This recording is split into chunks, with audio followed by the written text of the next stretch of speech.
there must be a shift from selling the experience of coaching to selling the solution to the problems people had that they value. People spend money to solve the problems or access the opportunities they want. Period.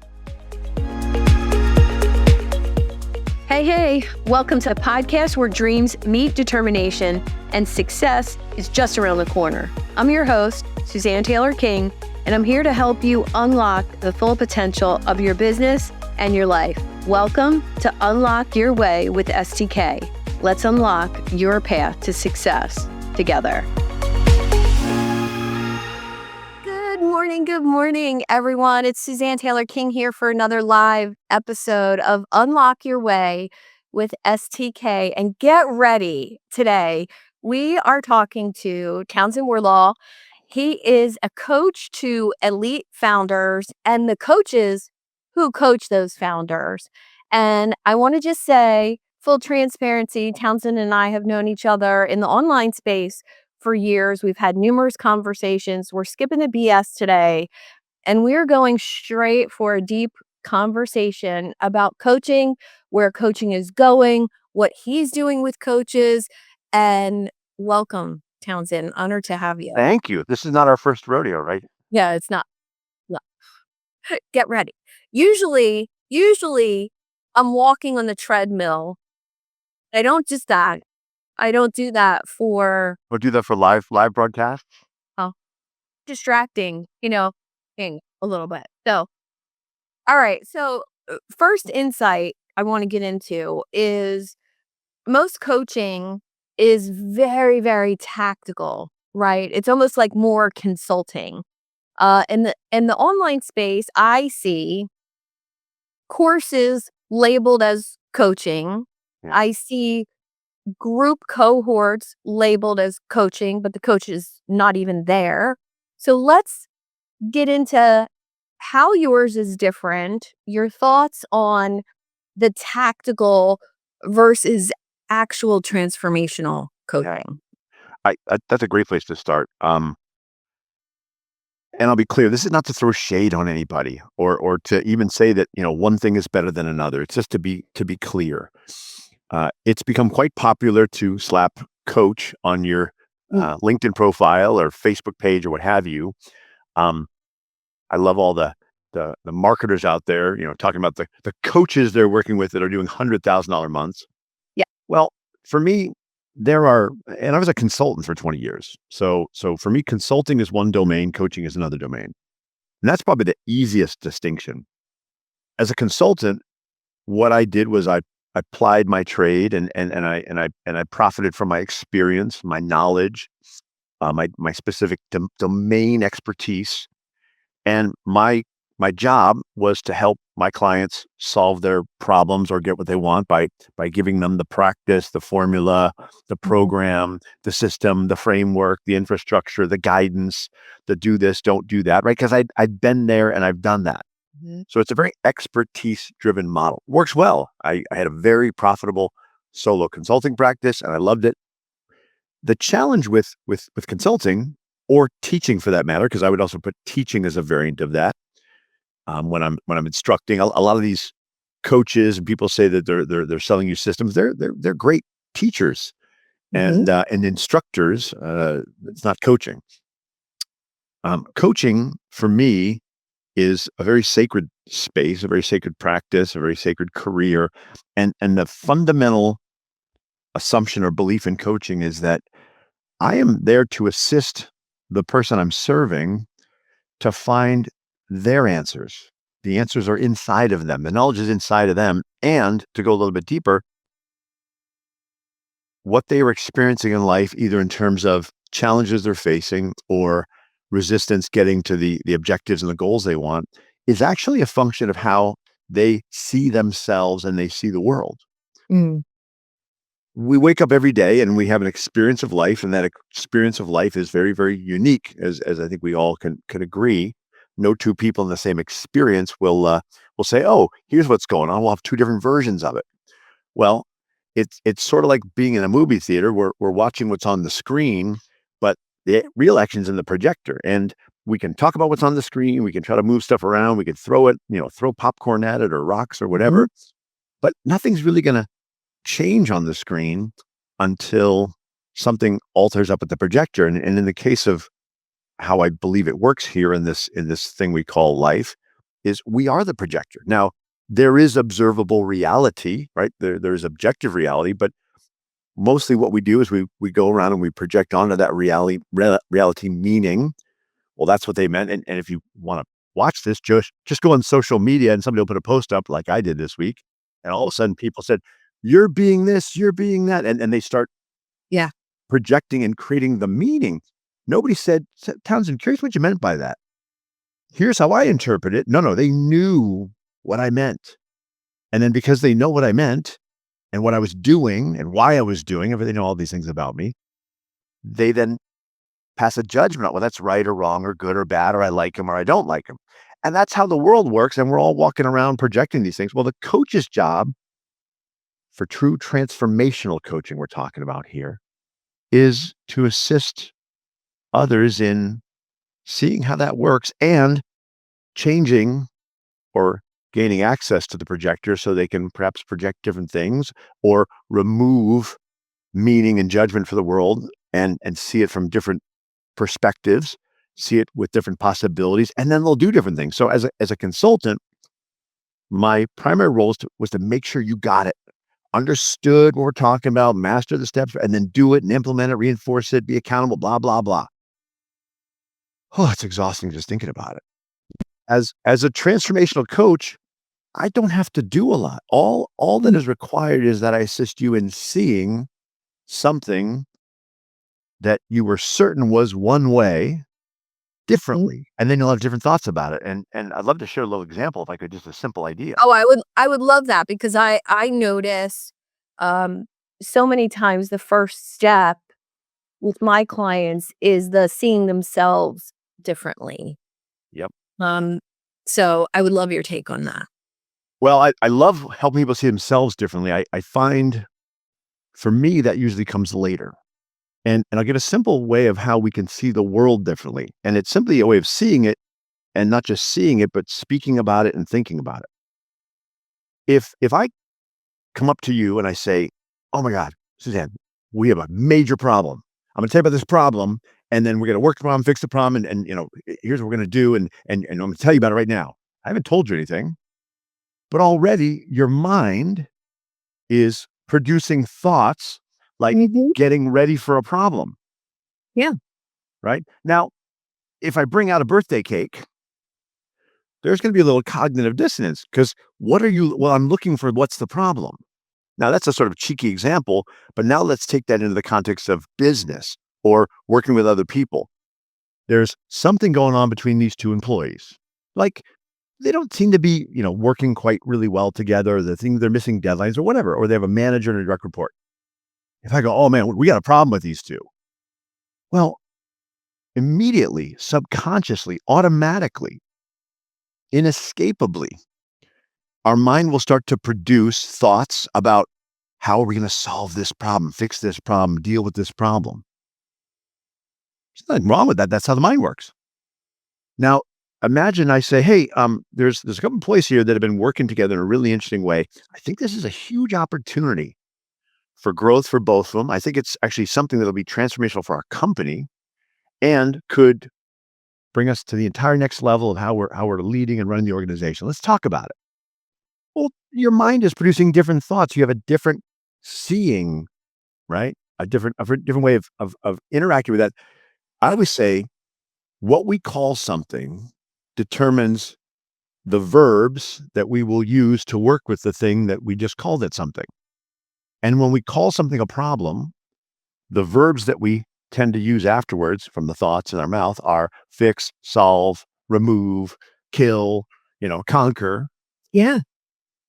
When we say, "Oh, we've got a really special opportunity," or "I think the universe just gave us a gift," right? Mhm. Well, we're going to play with it. We're going to explore it. We're going to, right? So we're on two different entire tracks. And Yeah. that's just a simple example of something really, imagine your entire life is like that. And everywhere you go, It's not somebody else telling you it's a problem or not a problem. We are, again, automatically, subconsciously, irrevocably, inescapably creating labels for everything and saying what it is. I have clients call me all the time and say, I want to work through a problem with you. And usually I'll say, great, I'm going to hang up on you now. Please call back and try again. And I hang up on them, right? Because I'm not going to fix a problem. Yeah. I mean, I could. I'm good at fixing problems. I love solving puzzles. I love finding opportunity. I love creating magic, right? So it's a different game. And that's just in the language. That's just when we're speaking with another. We go through our entire life manufacturing what it is. So if you can help people simply shift that frame, I mean, I gotta say, this to me is the funnest and easiest job in the world. People call me up and say, "Oh my God, this is gonna kill my company. It's the worst thing ever." What if it was the thing that actually turned this company into a world up like I just changed the frame. It's not quite that simple. And we play and we look and they go, "Oh, it could be this." And we're like, "Great, go do that." I didn't give them advice. I didn't tell them they were looking at it wrong. I certainly didn't give them a prescription or a to do. Simple way to say it, the vast majority of coaches, and this is no shade on them, are in the how to business. Prescriptions, how to, right? I don't answer how to because what I know is whoever's sitting across from me knows the answer, but only how to based on what they see, or they can find the answer. I mean, it's 2026. You don't need to ask another human being how to. We have technology everywhere. Oh my God. Stuff I was just doing this morning with ChatGPT was blowing my mind. So, yeah. Well, what I wanna pull out of that is the chemical reaction that happens in your body when you think, "Oh, shit, problem," Yeah.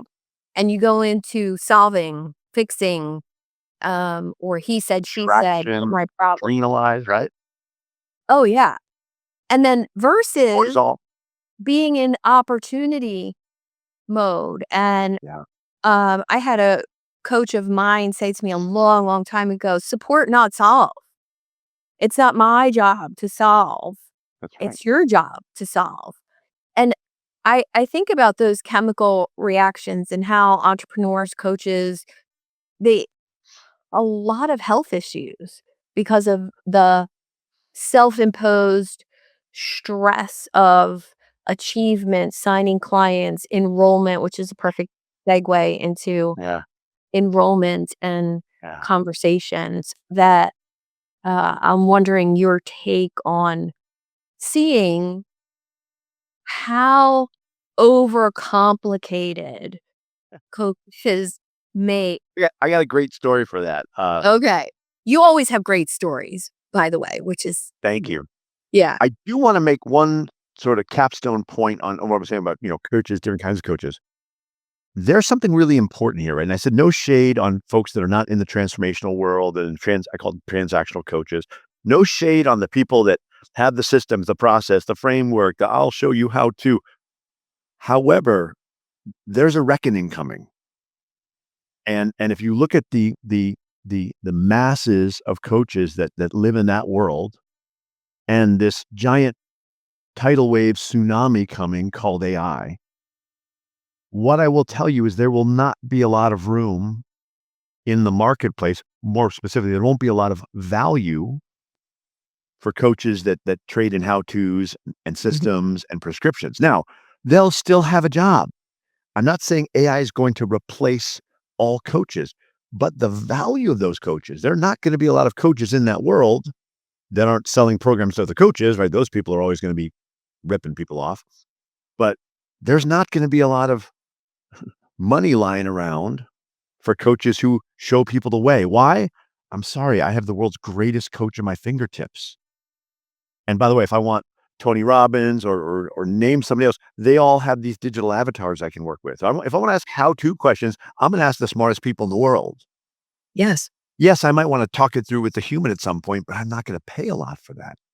So Mm. that's really important, I think, for coaches to hear that if where you're at is, well, like I guide my clients and I'm an advice. Yes, I love that. You're amazing. And you may want to be, looking at the Thelma and Louise moment that's coming up here, right? Because there's a big old cliff and it's not going to be pretty. So that's my loving invitation for coaches to go, maybe I should look at other ways to create value.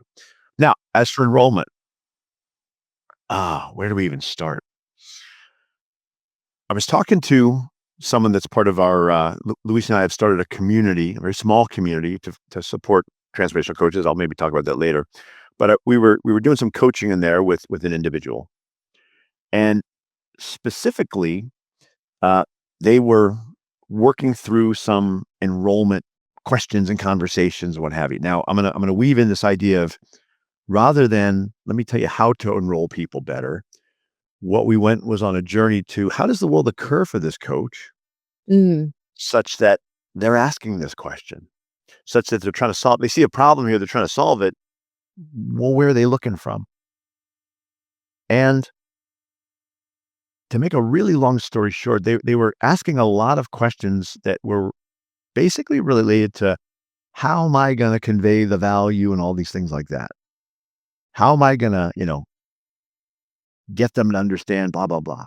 mhm, Well, what became pretty clear as we got curious about not just what question they asking, but what did they think they see is there was a perspective, we'll call it an idea that they had that coaching was something you had to convince people of. Coaching was something, that people needed and that they knew what this person needed. So it was about how do I help them? mm, And more specifically, how do I convince them of this thing? So we slowed down. We said, do you see the value of coaching? And the person was like, absolutely. I spent so much money on coaching. It's wonderful. So coaching occurs a certain way for you. Tell me about coaching for you. And the individual went on to talk about how powerful it was, blah, blah. Like it was a no-brainer. Like it's coaching something I can't wait to spend money on, essentially. right. Well, what's interesting is you're out there in the world, and what you tell me you see are people that need convincing, people that need persuading, people that need overcoming objections. I wonder if what you're creating in the world is the idea that, well, that's how people are. And not surprisingly, when we look for those things, well, sometimes we we lock in on the folks that are that way, and sometimes we even project onto people that are otherwise neutral those things. So we talked about this idea of what if you could create a world where people were receptive to coaching, people embraced coaching, people really, really were looking for help to solve the problems that they had in their life, reached opportunities in life, and not all those people were ready now. But that's something entirely different. Like, literally, how does the world occur as a place where it's hard to sell coaching or it's actually really easy to sell coaching? Louisa asked me, Louisa is my wife, and also my business partner. She asked me a question about a year ago. She said, if you were going to give one piece of advice to a coach that would change everything for them, like if they actually heard you and like did it, what would it Mm, be? I said, oh, that's easy. I said, I wouldn't really give them advice. I'd share with them how the world occurs for me. I said, I decided a couple of years ago that I'm going to play a game, and the game is called I'm going to wake up, I'm going to go out into the world, physically, virtually, whatever. And whoever shows up in my life on a screen I'm going to take it as a truth that God sends them to me. Now, I use the word God outside of a religious context, but as a consciousness, the universe. So if God doesn't resonate, pick the universe, consciousness, another deity, doesn't matter to me. But whatever you hold as a higher power in the universe, I said I play a game called they've been sent to me to serve, to assist.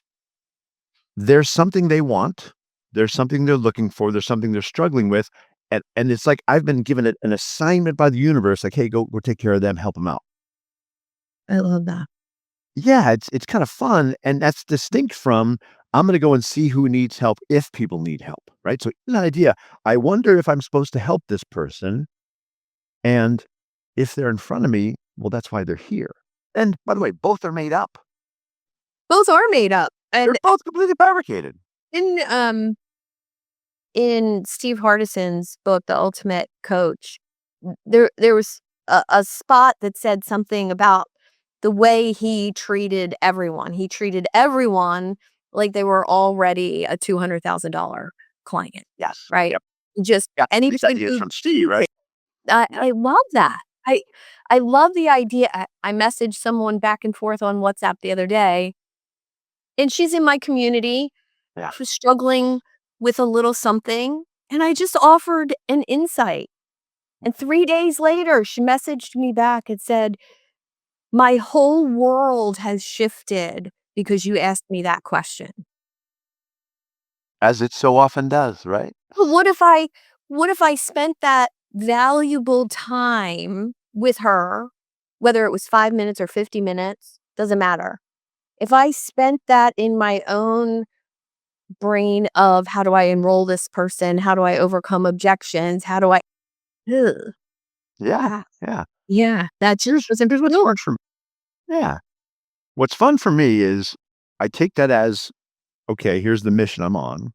And guess what? People show up in my life. Sometimes they're they're in a coffee shop, sometimes they're online, sometimes it's just a name. I see somebody on LinkedIn in this feed. I go, I think I'm supposed to help them. Like I saw him 3 times. I'm like, oh, universe must be sending me somebody. I don't spend a lot of time questioning it. I just say, okay, great. How do I do my job? Well, I gotta reach out to them, what have you. I gotta do whatever I'm gonna do. There's lots of tactics. They don't really matter. This is the thing. All the marketers saying, oh, here's a none of that matters, right? We run an academy to teach coaches how to create clients and grow their practice. And when you're starting out, there's a lot of process and structure and what have you. By the time you get over 100,000 and you want to really grow, you don't need any of that shit. None of it.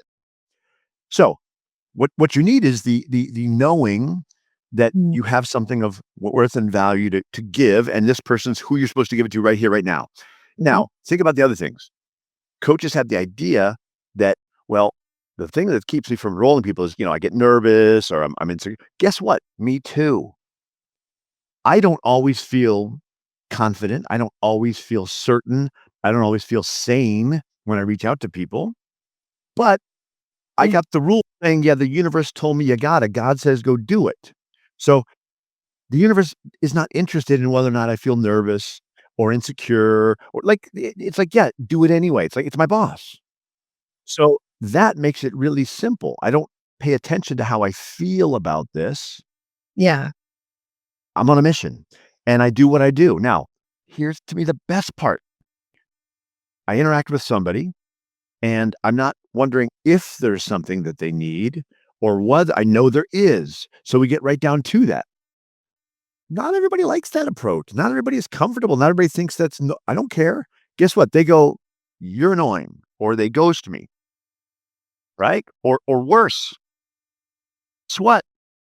What I believe is the universe, God, consciousness says, great, nice job. Thank you. Thank you for your service. That mm, was me doing my job. Whatever I did was my job, and I did it perfectly. And they got whatever they're supposed to get, including they'll meet a coach some later date that'll help them. So yeah. it's so effortless. I'm not concerned about it. I'll tell you a real life story. There's a gentleman that I saw on my feed, like, I don't know, about a dozen times in a week. I was like, I never see this guy, but he's doing some cool stuff. Oh, he's here in Arizona. I saw that. Oh, I would connect it to somebody else that I coach. I said, hey, do you know so and so? He goes, yeah, we're actually good buddies. He says, listen, I'd like an introduction, please. I'm supposed to meet with him. Just like that. I love the What are trust. Love the internal trust that that speaks to. and that takes and that thank you, and that takes practice, right? When I was first doing this, I didn't trust it. I was like, "I don't know if this is gonna work," or no, the more you do it, the more you it's like a chair. I sit in a chair now, I'm pretty, certain how it's gonna work, right? It's not like this is a variable, but maybe if I've never seen a chair before, I'm gonna be like, "I don't know about this thing." So I said, "Could you please make an introduction? All I need is a text three-way." And I said, Mhm, "Hello, blah, blah, blah. I'm watching your stuff. I'd love to meet up with you for a drink. We're here locally or coffee," or whatever I said. mhm. Not a lot of explanation, not a lot of like, what's this about? Just like, hey, here's what I want to do. He can look me up, he can ask, what have you. Anyway, we get together, we're chatting for 5 or 10 minutes, really fun conversation. And he says, I'm just really curious. Why'd you reach out? I said, well, you'll take this how you take this, but God told me to. He goes, I'm sorry, what? I said, yeah, God told me to. Now listen, I don't hear voices or like, burning bushes and stuff, but like I get these nudges and to me it's from God and so I reached out. He's like, okay, what else? I said, well, that means there's some way I'm supposed to assist you. He goes, well, what do you know about that? I said, well, I don't get that information. God doesn't tell me what you need. We're gonna have to have a conversation. So let's get cracking. What's going on? Tell me about your life. Tell me where you're trying. Right. So it just led into a conversation. We've been working together now for I don't know, almost a year, and the things that have occurred in this young man's life are incredible. Like it's been beautiful. But that's enrollment right there. It's actually doesn't need to be harder than that. Yeah. Um, well, one, the trust, um, and I think that does take practice, years of practice. Um, but also the releasing of the emotional attachment if somebody says, "No, thank you," Yeah. or "I don't wanna meet with you," or "I don't wanna talk to you," Yeah. whatever that is. I want to be clear about that. Mhm. There's releasing it, but that doesn't mean you won't experience it. Oh, Right? There's an idea coaches I know you know this, but, for folks watching, there is no place in the future called "nothing bothers me." Human. Yeah. Well, but you'd be surprised, like, I'll tell people, "Oh my god, I just got on a phone call with this guy, I was terrified out of my mind." They're like, "Really? You?" I'm like, "Yeah, me." Right? Because 'Cause I'm playing a game with guys with, 6 to 9 zeros after their net worth. I get a little nervous. I get a little intimidated. Some of the people that I'm serving are really playing massive games, and I have the who am I to be serving them? So you never earn out of that. I just want to say that you never earn out of that. You'll never evolve to the state of not giving like, a shit. not giving a shit. Yeah, and why would you want to? Right? That would be No, really sad. no, I think Mhm. being willing to go for a no means you're stretching. Um, and I gave a presentation last week to 17 CEOs, and I don't normally get nervous for, a Yeah. class or a presentation at all. Yeah. And it was a Vistage group and local to me, so everyone here is local. Yeah. Yeah. And the guy who runs the group is a very dear connection of mine. So it wasn't that I was in front of, you know, 17, 6, 7, 8-figure business owners. It wasn't that. It was, will they see me as valuable? Will the person bringing me in feel like, oh, yeah, I know her. Amazing. Yeah.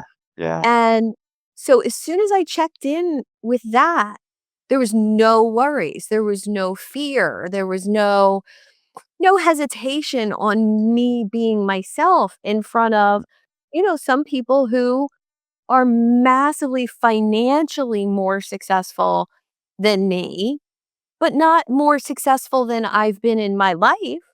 And I think it was really when I shared it with a couple clients in my group, and they were like, "You? You got nervous?" I'm like, "Well, it's a different it of course, if I wasn't getting nervous, I mean, it's the nervous and do it anyway feeling that I think is so important." Yeah. I think of this life experience being human is like a big amusement park, right? You've heard the expression, we're not human beings having a spiritual experience, we're spiritual beings having a human experience. I view and this is very simplistic, but we are spirit here in human form, hanging out, going to the park, the amusement park called humanity. And at the amusement park, you got your rides, you got your marriage, you got your kids, you got your bankruptcy, you get right. They're all rides, just like at the amusement park. Imagine going to Six Flags and all the rides are like flat, right? The roller coaster is like boring, boring, right? You got to be able to put your hands up and go up, ah, that's what this is for, kids. This is for, scaring the you know what out of yourself once in a while. Maybe not too much or so you get paralyzed, but man, yeah, may I never stop feeling that, you know, adrenal rush, cortisol flush of, ooh, I wonder what's going to happen. Maybe they won't like me. Let's let's talk a little bit about the 4% of coaches that actually make over $100,000 a year. Mm, It's going down to one, by the way. okay. Yeah. I believe that. I believe that. Yeah. Um, I I see a lot of struggles in the financial department. Yep. What do you think separates that 4%, 1%? Yeah. Or whatever. It doesn't matter. Yeah, doesn't matter. Well, I'll say there's a number of external things that are the delineator, and then there's also internal things. And maybe let's talk about the external things first, because those should go pretty quickly. Folks who, and again, 100K is an arbitrary number. Frankly, it ain't that much money these days. No. You got a family of 4, that's not a great lifestyle. If it's just you, that's not too bad with no expenses, but, it's a nice Mhm. number. The other thing is if you can get to that, usually you can get at least some scale after that.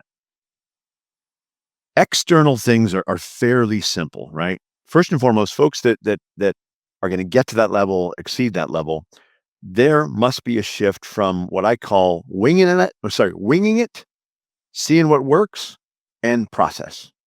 Now, when I say process, I don't mean like you have to have my process, but you have to have a process mindset. You have to think systemically in order to just not just grow a business, but maintain it, right? Because there are coaches who will hit a milestone like 100K and then it'll all dry up and they won't have any more clients. Have to start all over again. So they're on this roller coaster. So, process related, how do you perform outreach? How do you create a nurture list? How do you keep people over the sometimes years it takes to build a relationship with them, connected to you, et cetera. So there's a million parts about process.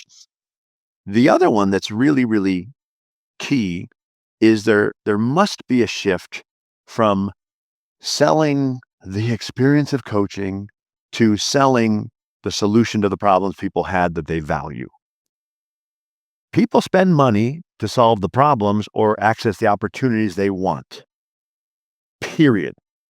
Now, there is some portion of the world, I'm pointing to the lower end of it, that want to feel better and experience coaching and go to the retreats and what have you. And there's some business there, but it's not a lot. It's not sustainable. It's not scalable. So moving from I sell experience, I sell fulfillment, peace, light, all of which things I'm very big on.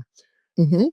But if you cannot translate those into tangible value, there's a formula, ROI, return on investment. And it's a financial formula. And it means what the money you invest, did you get back what you wanted out of that? A coach comes to me and says, I want to do $100,000. I want to generate $100,000 in revenue. I said, what's required for that? And they start doing a lot of talking. So I said, no, that's a lot. That's too much stuff. Mhm. What is required is finding somebody or somebodies with problems of sufficient value that they will invest $100,000 with you all at once in 10K chunks, whatever, 10 people at 10,000, one, it doesn't matter. And as a good rule of thumb, you can say somewhere between, 10 and 100 times the investment will be a sufficient return. So if I want to make $100,000, I got to go find people or a person who is playing a game. I like to call them games. That's either removing $1 million in excess cost or generating $1 million in excess revenue. And if I can work with Mhm. them, they're going to give me a piece of that. Yeah. And the higher above 10x, the easier it is. It's not much more complicated than that. So that's one. The other is to move from coaching, and I coach everyone, to a high specificity of who you coach. Now, I'm going to put a little asterisk in it here because Coaches who are just starting are like that game at the carnival, whack-a-mole, just hitting everything that moves. As you wanna turn into a real professional coach, you gotta say, "Well, here's who I serve." Now, I'm not talking about a niche. I'm not talking about a marketing angle. I'm talking about a set of people where you are uniquely qualified and have personal credibility in their world to assist them. So you must do that if you wanna get to about $100,000 and even a little bit past that. Now, once you get above that, you actually can throw all that stuff away and you can coach anybody. But to get to the first level of real professionalism, you have to focus not on this ideal, well, I coach millionaires, blah, blah, but what's the problem they're looking to solve? So it's specificity, hyper specificity Mm. around the person, but more specifically, the problem. I call these the undeniable problems, right? So founders, uh, and there's income ranges or revenue ranges typically between 2 and 5, 5 and 10, 10 and 25 million, whatever. But what I know about founders is they all experience 4 undeniable problems. Now, when I say undeniable, I don't mean they have this problem or will admit it, but they can't deny that this is a problem for other people and that this is a founder's problem, right? So, anybody I'm talking to that's a founder, I can have this conversation. I'm not trying to convince them they have this problem, but if they're going to argue with me about that being a problem for founders, I'll go to the mat. I will go all the way in this because they're not telling the truth. Right. If you're a founder, one of the undeniable problems that you have growing your business is you're still the hub of the wheel, everything flows through you. Another one you have is you've built a leadership team that are people you give orders and tasks to. You get them to solve problems. They're not bringing you problems and what they see in opportunities. Mhm. There's a couple more I could share. I'm not going to go into that, but you got to be really clear on these are the people I serve. These are the problems they have. Now go forth and have conversations about that and ignore everybody else. So the undeniable problems, is really a good focal point for again the external shifts that have to happen. I'll pause because we can talk about internal, but I figured you might have some stuff to weigh in here. No, well, I just feel as though this seems so simple, but yet so few are willing to do it. And what do you think that disconnect is? Oh, that's a good question. My judgmental, arrogant self wants to you know, call people names, but I know that's not true. Listen, people that are attracted to coaching usually have done so because they like people, they like the conversation, they've had great experiences of coaching themselves. They maybe took a course on coaching certification and methodology, and it just sounds great. You get to talk to people and help them. It's going to be nice. Well, Mhm. they've never had somebody sort of shake them and say, "Listen, no, this is a business." You can get into being a doctor because, you really like helping people, but you're gonna have to go to medical school, and doctors struggle with this, dentists struggle. How do you build a practice around it? So, unfortunately, there's not the infrastructure in the world of coaching or even in society that says, Let me help you take your passion, your hobby, whatever it is, and turn it into a career." Right? What's the business layer? So, let's just call it there's not the native, natural, or inherent, or even structurally trained. This is a business. Here's how you do it. Right. And everybody's reinforcing. If you go out there, nobody's marketing. Hey, listen, this is going to be a pain in the ass. It's going to take you 6 to 7 years to make money. You're going to have to work your ass off and do a lot of things that are uncomfortable. Join my masterclass. Yeah. I haven't seen it Nobody's yet. saying nobody's selling it that. No. Uh, So, so coaches are chasing the other side, and usually they get really, really disappointed and frustrated, sad, and they end up thinking it must be me. Everybody else is getting rich. So I don't know. I have a lot of sympathy and compassion for that. I do. I feel as though my BS meter is super high, right? Yeah. Because of being in the online space and I always relate things to like dating, right? Do you believe everything you read on a dating app about someone? No, I hope you don't. And if you do, see me after class. Uh, but it's kind of in the online space, I think, the comparisonitis trap and some of my first coaching consulting clients were dentists because I had a 20-year career as a dental hygienist. There you go. You knew their world. I did, and it was such an I won't say easier transition, but I was already having conversations with dentists about the practice that I worked in and why is it so great and why is it different and why don't you have to advertise and how do you get 30 new patients a month without, ads in the newspaper or online, and it was a very easy conversation to have because I knew their problems. I knew what they were struggling with. I knew how what we did at my office was different.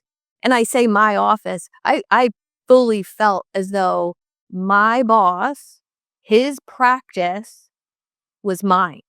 I had complete ownership of the being in that office. It Yeah. was such a Yeah. privilege, such an honor. Uh, Shout out to Dr. Walker, who's now retired and playing golf. Yeah. I know. I know, it's so good. And I think when I think about that, it was the intellectual property that I possessed that enabled me to have really great conversations with those first clients that were intrigued with what I was doing. And it's kind of why I love intellectual property so much. Like, who are you? Who were you when you were 7, 15, 20? Yeah. And what does that look like in a unique combination in the world? So I'd love to talk a little bit about that for you. Now you were a consultant and now being in this coaching space, where do you feel like that consulting background aided you? I mean, you have great people skills, so I think that is number 1 for me. Great conversation skills, people skills, you know how to build rapport, you know how to volley a conversation back and forth, you know how to not make it all about you, right? Like, there's an art to conversation. But beyond that, what do you think it was that really helped you the most?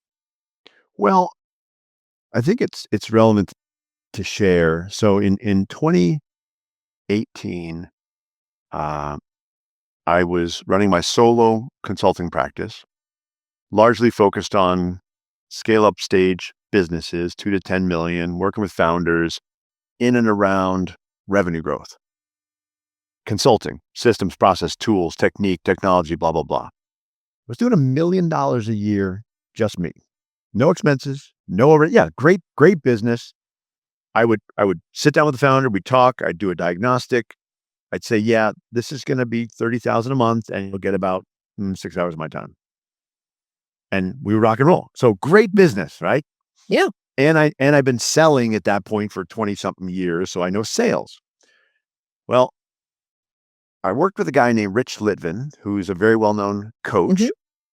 And in my first session with him, I hired him. He's the first big boy coach I hired. I wrote him a $120,000 check. Right. I had other coaches, but there's 120 grand here. And in the first session, he asked me a question. He said, which of your clients inspire you? And I said, none of them. I inspire them. And in his cheeky little English accent, he said, well, isn't that a shame? And it rocked me. And what I saw was, man, I could spend the rest of my life doing this, but I'm not fulfilled. I'm not inspired. I'm making everybody else inspired. I don't want to do it. I want to do what he's doing. So I decided I'm going to be a coach. I didn't really know what that meant, but I was working with him. So that was pretty good understudy.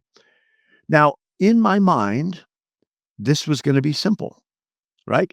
I'm already doing $1 million a year. I know how to sell. I got a whole base of clients.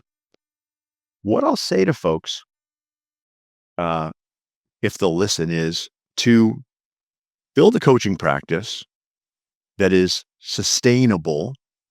It will take you about 6 years, right? From the day you start, it'll take about 6 years. Well, much to my surprise and shock, it took me 6 years to get back to the income that I was doing from consulting with coaching, right? And I thought it'd be like no big deal, just swap it out. Yeah. What I'll tell you, Suzanne, is that was an internal shift, right? I went from selling tangible value this to I'm just going to sit there and we're going to talk and I'm not going to say much. Um, all the insecurity in here was what made that difficult. So while I had domain expertise, knowledge, et cetera, I had all these things. There was nothing that was able to replace, number one, a commitment to I'm doing this, right? There was no way I was going back, right? So I don't know if anything helped. In fact, maybe where it came from hindered, but what what made the difference was a couple things. One, I was committed. This is what I'm going to do. I'm going to figure it out. No matter what happens, I'm not going to be tempted to go back and sell advice, I'm over it. I'm done. Like it was a final decision for me.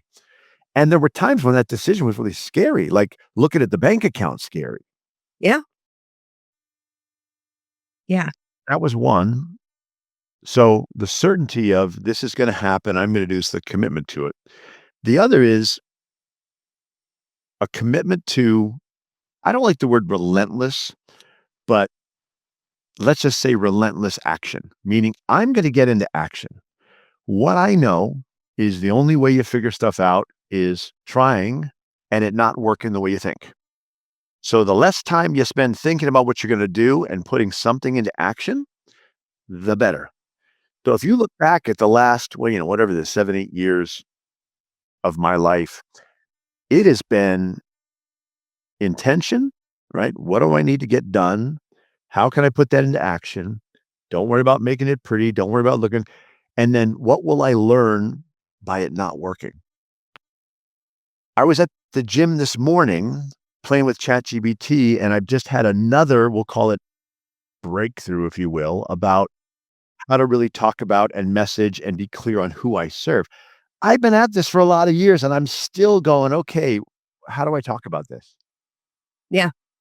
And there's a lot of that bath behind that. Yeah, well, of course, but a lot of people think they're going to sit there, in their loft or coffee shop and work it over and over and over, and then they'll have it right. It's like, no, you won't. I thousands of conversations. What I say to a coach is, hey, making 100 grand ain't hard. You need to wake up on a Monday morning and have 6 to 8 connect conversations. If you think of the prosperous coach methodology on your calendar. Well, how are you going to do that? Well, you have to have roughly a list of 100 prospects that you're reaching out to on a weekly basis. Meaning, on a weekly basis, you're touching. I call them touches: email, text, DM, whatever. You're taking action that equals 100 touches. Yeah. Right? You got to do 100 stuff, 100 Yeah. stuffs. 100 stuff. Right? And most of that's going to be garbage. Most of it's going to be a waste of time. Most of it's going to feel like you totally screwed it up.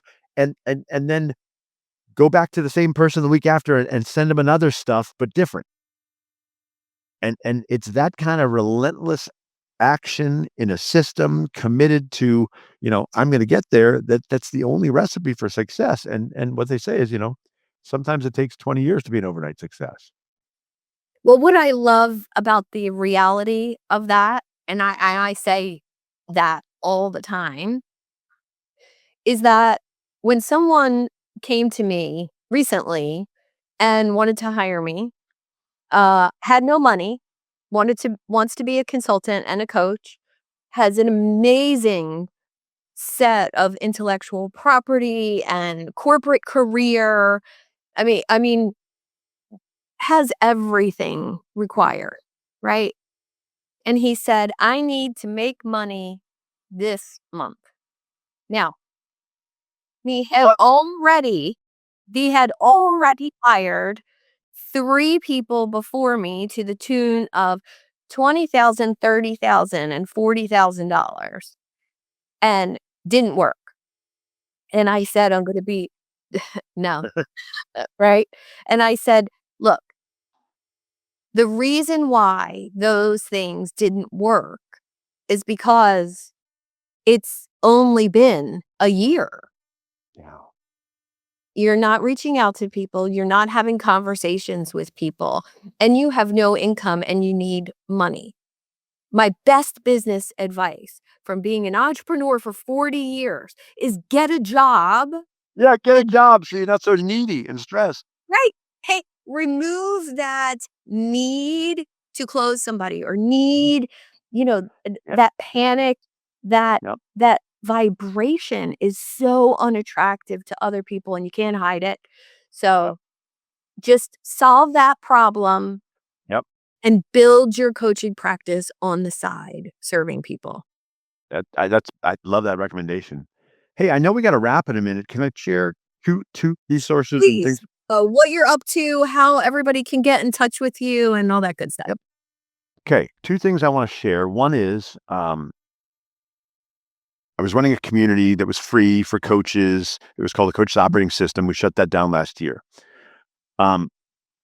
What is available right now that people can get access to is something I call the Client Creation Copilot. What I've done is I've taken all of my knowledge about how to sell, and specifically how to sell coaching, how to enroll clients, and put it into a custom GPT through ChatGPT. Yeah, it's really wicked cool. It will train you on all the process steps for selling coaching, literally step by step by step by step. It will test you. You can run quizzes and whatnot. It will role play, right? So you can literally say, here's who I'm going to be meeting with. Be this person, Oh, that's good. let's go through a connect call. Let's do a discovery. Let's do the offer conversation, decision meeting, negotiating. It'll work through all that. It'll score that. It'll give you tips. You can put transcripts from enrollment conversations in there, and it'll tell you where you've got holes and gaps and what you can do or what you need for the next call. ClientCreationCopilot.com. There is a fee. It's $5 a month. Basically pays for my infrastructure costs. And there's a free 3-day trial. There have literally been hundreds and hundreds and thousands of dollars of coaching revenue created from this. Everybody who uses like, oh my God, this has changed my game. So ClientCreationCopilot.com. The second thing is I'd love people to know that what Louisa and I are up to now is called Limitless Academy. It's lmtlss.coach, limitless.coach.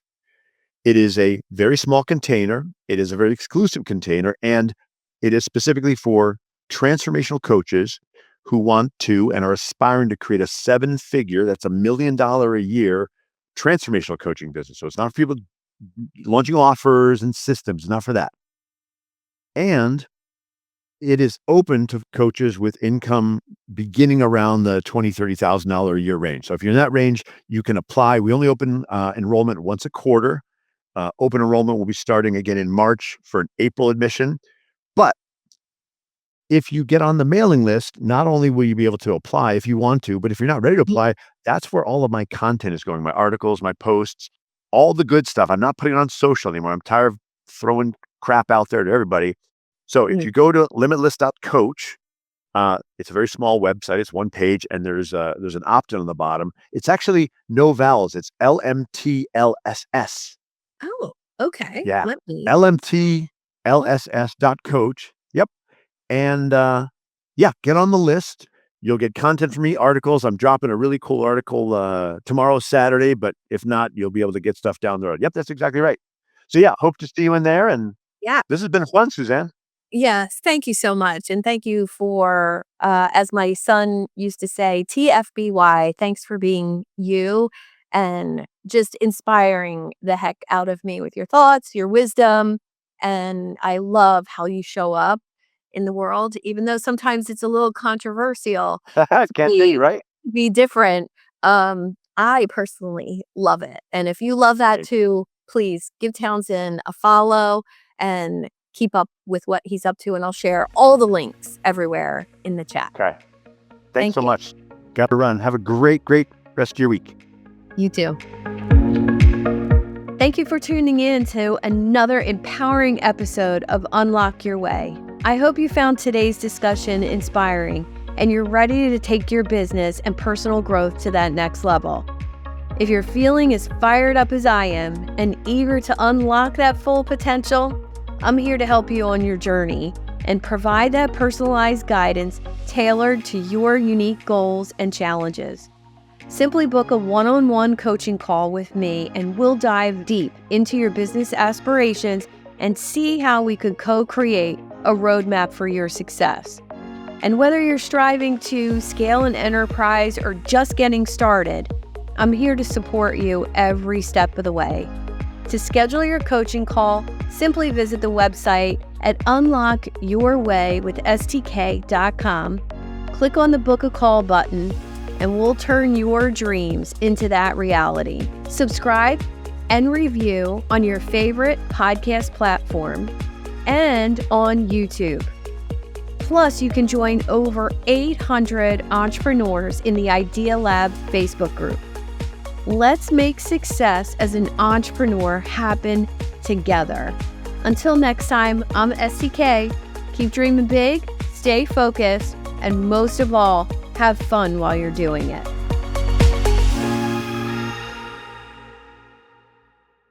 This show is powered by Media Leads. To get your next great podcast produced, go to MediaLeadsCo.com.